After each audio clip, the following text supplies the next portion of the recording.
Hello नमस्कार, जय हिंद, वंदे मातरम। आप देख रहे हैं जियो न्यूज और हम आपके लिए लेकर आए हैं देश दुनिया की, आपके राज्य शहर की सिलेक्टेड काम की फटाफट बड़ी खबरें। लेकिन उससे पहले यदि आपने हमारे चैनल को सब्सक्राइब नहीं किया है तो चैनल को सब्सक्राइब करके बेल नोटिफिकेशन ऑन करें और इस वीडियो को ज्यादा से ज्यादा लाइक और शेयर करें। बड़ी खबरें देखने से पहले आपके लिए आज का सवाल, कुतुब मीनार किस शहर में स्थित है? Option A Agra, option B Delhi, option C Lucknow और ऑप्शन डी हैदराबाद। इस सवाल का जवाब हमें कमेंट करें और आप किस राज्य और शहर की ज्यादा खबरें देखना चाहते हैं हमें कमेंट करके बताएं ताकि हम आपके राज्य शहर की ज्यादा खबरें दिखा सकें। चलिए अब देखते हैं आज की फटाफट बड़ी खबरें।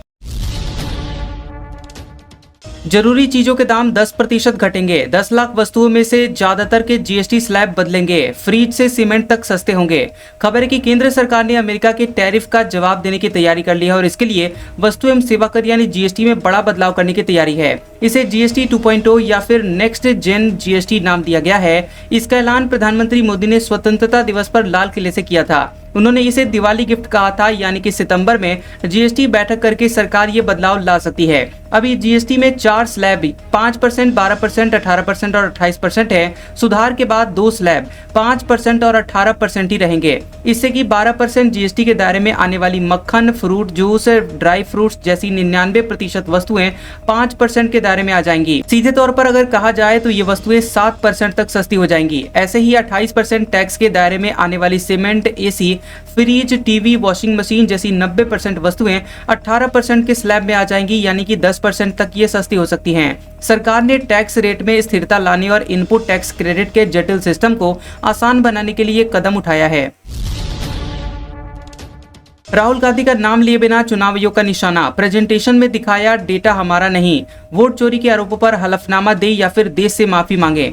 चुनाव आयोग यानी इलेक्शन कमीशन नई दिल्ली के नेशनल मीडिया सेंटर में प्रेस कॉन्फ्रेंस किया और राहुल गांधी का नाम लिए बिना chief election commissioner Gyanesh Kumar ने कहा कि पीपीटी प्रेजेंटेशन में दिखाया गया डेटा हमारा नहीं है। वोट चोरी के आरोपों पर हलफनामा दें या फिर देश से माफी मांगे। 7 दिन में हलफनामा नहीं मिला तो आरोपों को निराधार समझा जाएगा। एक पार्टी के साथ साठगांठ के आरोपों पर सीईसी ज्ञानेश कुमार ने कहा कि हमारे लिए न कोई पक्ष है और न ही विपक्ष, सभी राजनीतिक दल बराबर हैं। अगर सही समय पर त्रुटि हटाने का आवेदन न हो तो फिर वोट चोरी जैसे गलत शब्दों का इस्तेमाल कर जनता को गुमराह किया जाए तो ये लोकतंत्र का अपमान है। अमेरिका से टैरिफ वॉर के बीच पीएम मोदी बोले स्वदेशी अपनाओ, कहा व्यापारी विदेशी छोड़कर मेड इन इंडिया प्रोडक्ट्स को बेचे। द्वारका एक्सप्रेसवे का किया उद्घाटन।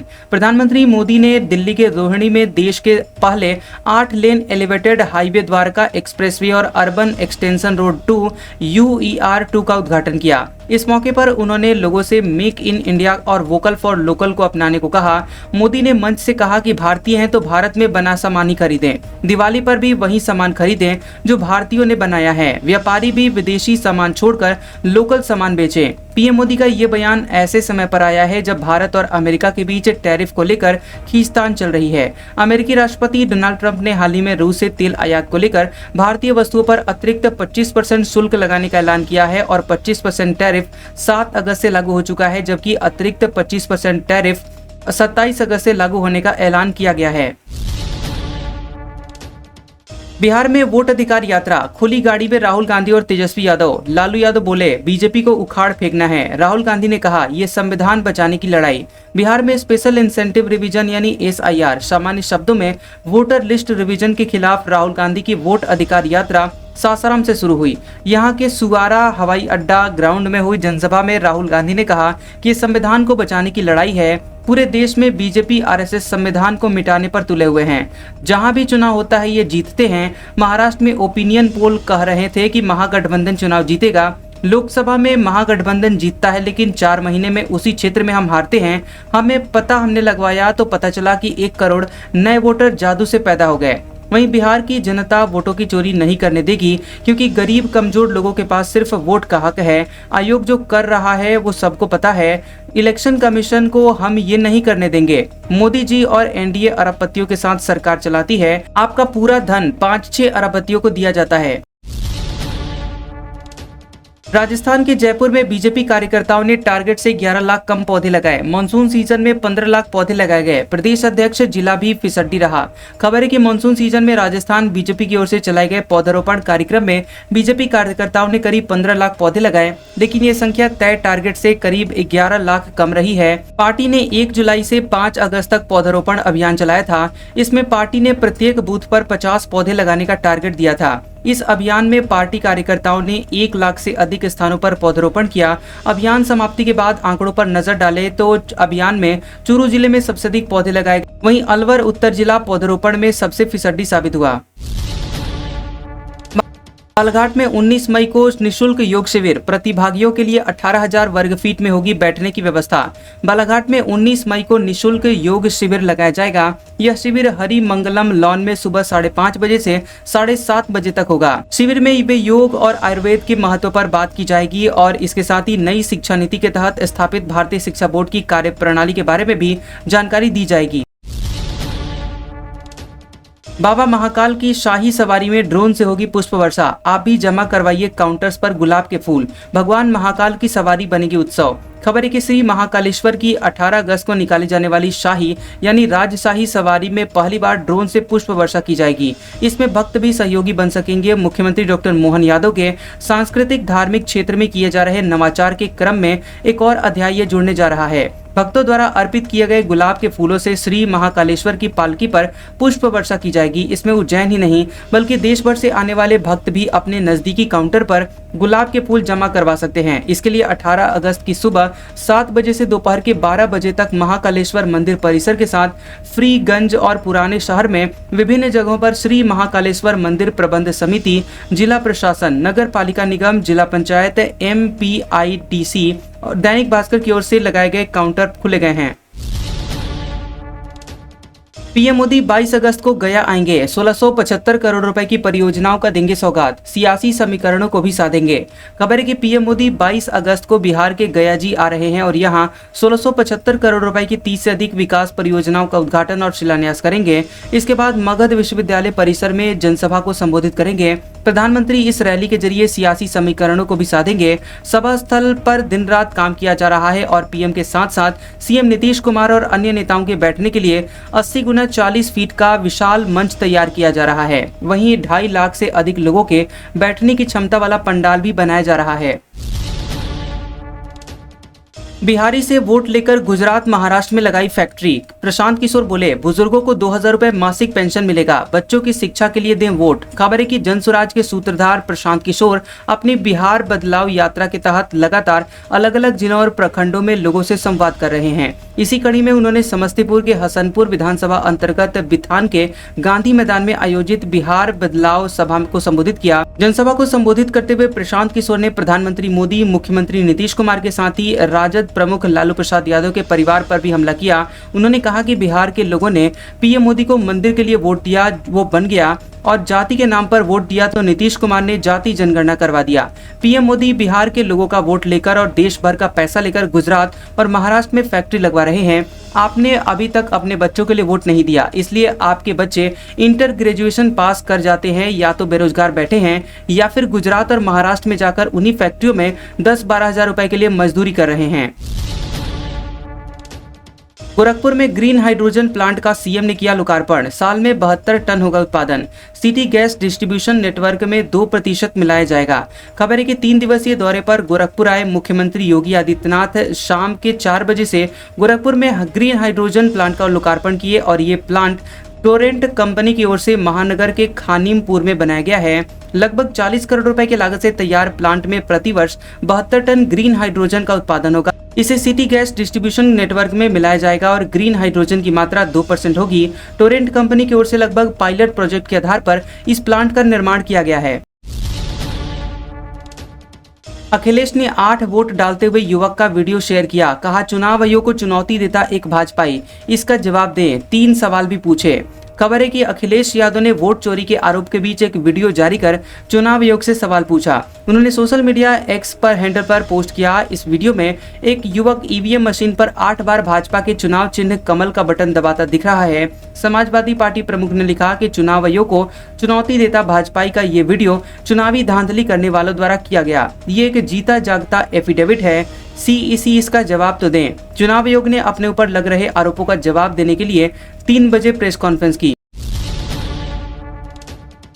पूजा पाल भड़की, धमकी देने वाले पर करवाई एफआईआर। कहा, उमेश यादव के कमेंट से पाल, धनगर, गडेरिया समेत 6 जातियों को ठेस पहुंची। बता दें आपको कि समाजवादी पार्टी से बर्खास्त किए गए विधायक पूजा पाल पर टिप्पणी करने वाले युवक के खिलाफ प्रयागराज में एफआईआर दर्ज हुई है। विधायक की तरफ से उनके वकील ने कर्नलगंज थाने में शिकायत की है। उमेश यादव नाम के शख्स ने ओछी लोकप्रियता के लिए मिथिला विधायक पर टिप्पणी की। उनके शब्दों से पाल, बघेल, धनगर, गडेरिया और चरवाहा समाज को भी ठेस पहुंची है। हम आहत हैं। 14 अगस्त को योगी की तारीफ करने पर समाजवादी पार्टी ने पूजा पाल को पार्टी से निकाल दिया था। इस पर पूजा पाल ने एक्स पर लिखा था कि मुझे इलेक्शन की सीट की फिक्र नहीं है, मुझे मेरे पति के हत्यारों का टिकट जहन्नुम के लिए कटने की खुशी है। भारत अमेरिका बिजनेस डील टल सकती है। छठे दौर की बातचीत के लिए ट्रंप की टीम को भारत आना था। डेयरी प्रोडक्ट्स पर है विवाद। खबर है कि भारत और अमेरिका के बीच द्विपक्षीय व्यापार समझौते यानी बीटीए को लेकर बातचीत टल सकती है। यह 25 से 29 अगस्त को होने वाली थी। वहीं पीटीआई के मुताबिक अब यह बैठक बाद में होने की संभावना है। अब तक इस समझौते के लिए 5 दौर की बातचीत पूरी हो चुकी है। छठे दौर के लिए अमेरिकी टीम को भारत आना था।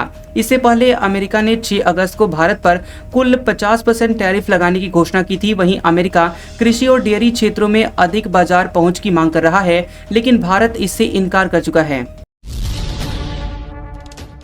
ट्रंप ने वाशिंगटन डीसी में नेशनल गार्ड्स की तैनाती बढ़ाई। 3 राज्यों से 700 सैनिक बुलाए। राष्ट्रपति बोले थे, राजधानी में हालात काबू से बाहर। अमेरिकी राष्ट्रपति डोनाल्ड ट्रंप द्वारा राजधानी वाशिंगटन डीसी में और ज्यादा गार्ड्स तैनात करने की तैयारी कर रहे हैं। उनके आदेश पर वेस्ट वर्जीनिया, साउथ कैरोलिना और आहियो के गवर्नरों ने अपने राज्यों के नेशनल गार्ड्स को वाशिंगटन भेजने की घोषणा की है। वेस्ट वर्जीनिया से 300-400, साउथ कैरोलिना से 200 और ओहियो से करीब 150 नेशनल गार्ड्स आएंगे। अभी वाशिंगटन में 800 नेशनल गार्ड्स तैनात हैं। उन्हें सीधा ट्रंप कंट्रोल करते हैं और इन 3 राज्यों से लगभग 700 एक्स्ट्रा सैनिकों के आने से वाशिंगटन में नेशनल गार्ड्स की संख्या लगभग दोगुनी हो जाएगी। हालांकि नेशनल गार्ड्स की तैनाती को लेकर लोगों ने विरोध दर्ज कराया। भारत में आईफोन 17 का प्रोडक्शन शुरू। बेंगलुरु के नए प्लांट में बना रही फॉक्सकॉन। चीन के इंजीनियर्स वापस लौटने से रुकावट आई। बता दें कि एप्पल के लिए स्मार्टफोन बनाने वाली कंपनी फॉक्सकॉन ने भारत में आईफोन 17 का प्रोडक्शन शुरू कर दिया है। इकोनॉमिक टाइम्स की रिपोर्ट के मुताबिक ये प्रोडक्शन बेंगलुरु के नए प्लांट में शुरू हुआ है और भारत में यह यूनिट चीन के बाहर फॉक्सकॉन की दूसरी सबसे बड़ी मैन्युफैक्चरिंग साइट है और जिसमें लगभग 25,000 करोड़ रुपए का निवेश किया गया है। इससे पहले चीन ने भारत में आईफोन बनाने वाले 300 से ज्यादा इंजीनियर्स और टेक्नीशियंस को अचानक से वापस बुला लिया था। इसके चलते आईफोन 17 के प्रोडक्शन में रुकावट आई थी। भारतीय पुरातत्व सर्वेक्षण विभाग ने कहा, हुमायूं का मकबरा के किसी भी हिस्से को नुकसान नहीं पहुंचा है।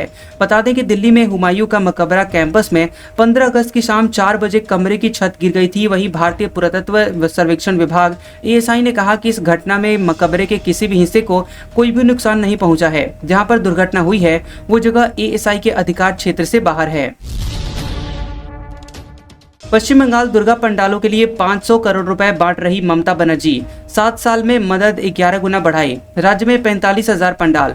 पश्चिम बंगाल में इस बार 45,000 से ज्यादा दुर्गा पंडाल हैं और इनमें से 3100 अकेले कोलकाता में हैं। अगले साल की शुरुआत में विधानसभा चुनाव भी होने हैं। ऐसे में इस बार मुख्यमंत्री ममता बनर्जी प्रत्येक पंडाल को 1,10,000 रुपए की अनुदान राशि दे रही है। इस हिसाब से देखें तो राज्य सरकार करीब 500 करोड़ रुपए पंडालों की मदद पर खर्च कर रही है। ममता ने 2018 में पंडालों को अनुदान देना शुरू किया था। तब 28,000 पंडाल थे और प्रत्येक को 10,000 रुपए दिए जाते थे। अब पंडाल 60% तक बढ़ गए हैं और अनुदान 11 गुना बढ़ गया है।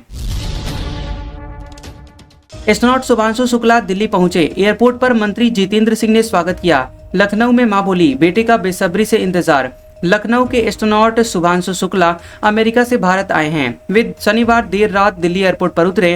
केंद्रीय मंत्री डॉक्टर जितेंद्र सिंह और दिल्ली की सीएम रेखा गुप्ता ने शुभांशु का स्वागत किया। लखनऊ से शुभांशु से मिलने के लिए पिता शंभू दयाल शुक्ला और बहन सूची मिश्रा भी पहुंची हुई थी। बता दें कि सूची मिश्रा ने कहा कि उन्होंने बताया कि भाभी कामना बच्चे को लेकर दिल्ली पहले पहुंची है। वह रात करीब 10 बजे दिल्ली आई। इसके करीब 4 घंटे बाद शुभांशु दिल्ली आए। हम लोग नोएडा वाले घर में साथ रुके हैं। कांग्रेस नेता ने आरएसएस को बताया इंडियन तालिबान। बीजेपी बोली कांग्रेस हर राष्ट्रवादी संगठन को गाली देती है, उसे सिर्फ पीएफआई और सिमी जैसे संगठनों से प्यार है। बता दें कि वरिष्ठ कांग्रेस के नेता बीके हरिप्रसाद के आरएसएस को तालिबान कहने वाले बयान पर बीजेपी ने तीखी प्रतिक्रिया दी है। भाजपा ने कहा कि कांग्रेस हर राष्ट्रवादी संगठन को गाली देती है और पीएफआई व सिमी जैसे प्रतिबंधित कट्टरपंथी संगठनों से प्यार करती है। भाजपा प्रवक्ता शहजाद पूनावाला ने कहा कि कांग्रेस की मानसिकता तालिबानी है। वहीं महात्मा गांधी और जयप्रकाश नारायण ने आरएसएस की प्रशंसा क्यों की? पूर्व राष्ट्रपति और कांग्रेस के दिग्गज नेता दिवंगत प्रणब मुखर्जी आरएसएस मुख्यालय क्यों गए थे?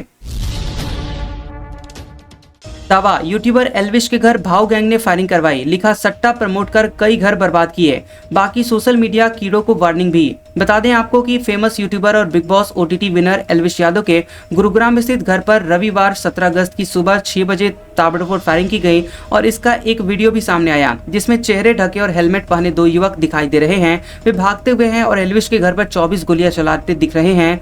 ये गोलियां एल्विश के घर की बालकनी, दीवारों और खिड़की और दरवाजों पर लगी है। जिस वक्त फायरिंग हुई घर में एल्विश नहीं थे। उनकी मां सुषमा यादव और केयरटेकर घर पर थी। हालांकि घर के भीतर होने की वजह से उनकी जान बच पाई।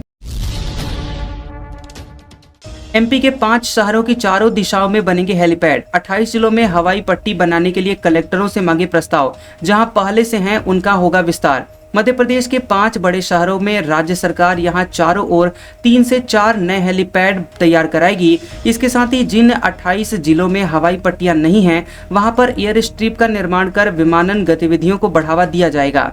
दूसरी ओर जहां पहले से एयर स्ट्रिप है, वहां की हवाई पट्टियों को विस्तारित करके औद्योगिक और घरेलू उड़ान के लिए तैयार किया जाएगा। बता दें कि विमानन विभाग ने इसके लिए कलेक्टरों को पत्र लिखकर 1 महीने में प्रस्ताव मांगा है ताकि इस पर निर्णय लिया जा सके। आज का सुविचार, जो व्यक्ति स्वयं अपनी नजरों में अपने आप को नहीं उठा सकता, दुनिया उसे अपनी नजरों में कभी नहीं उठाएगी। इसलिए सबसे पहले खुद पर, अपने स्किल्स पर काम करना शुरू कीजिए। खुद को झूठी तसल्ली देना बंद करिए और ईमानदारी से मेहनत कीजिए। कैसा लगा ये वीडियो हमें कमेंट सेक्शन में जरूर बताएं। वीडियो पसंद आया हो तो वीडियो को लाइक और शेयर करें और ऐसी इंटरेस्टिंग वीडियोस देखने के लिए हमारे चैनल जियोबी न्यूज को सब्सक्राइब करें और बेल आइकॉन को दबाएं। और हमारे ओल्ड और लेटेस्ट वीडियोस देखने के लिए हमारे प्लेलिस्ट और कम्युनिटी टैब को जरूर चेक करें। तो मिलते हैं अगले वीडियो में, तब तक के लिए आपका शुक्रिया।